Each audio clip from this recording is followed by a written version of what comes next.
Unfinished Swan is a really interesting game that doesn't have a lot of comparable experiences out there. Even from the very beginning, we didn't have to put in a lot of user interface elements or tutorials. Like, we were able to let people pretty much discover the game in the same way that as a player, you're discovering the world. The story of The Unfinished Swan is a story about an orphaned boy, Monroe, who has lost his mother. And the last thing that she has left in the world is this painting of a swan that she never finished.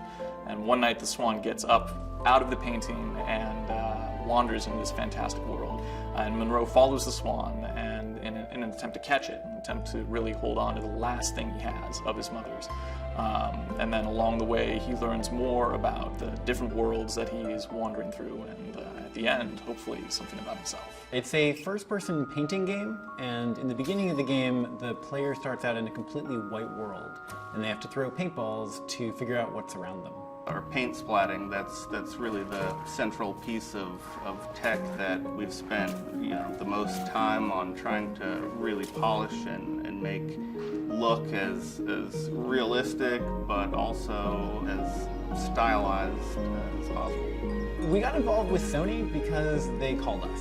We had shown the game in Tokyo at the Sense of Wonder Night in 2008, and they had seen, I think, a video of that online when the game was still a very early prototype. Initially, I was sent a YouTube video. I think I found it or was on a forum, and it was just kind of, it's chapter 1, which is the garden, and immediately I was like, this game is unbelievable. Like, we have to talk to Ian. We have to, figure out a way to get this game onto the PlayStation 3. Giant Sparrow was created essentially to make this game. It's been an interesting challenge working with the team on a project that we didn't necessarily know what it was going to be in the beginning. So I think we all knew that it was going to be this, black and white world in the very beginning of the game, but where it was going to go from there was pretty open.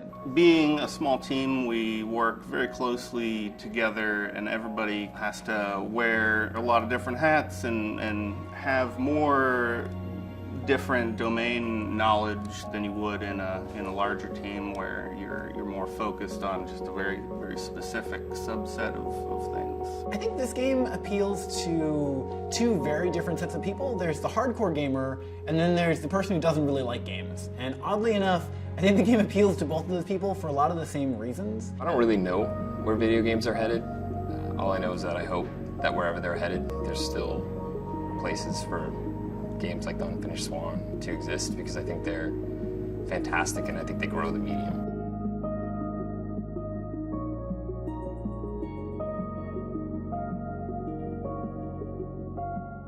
PlayStation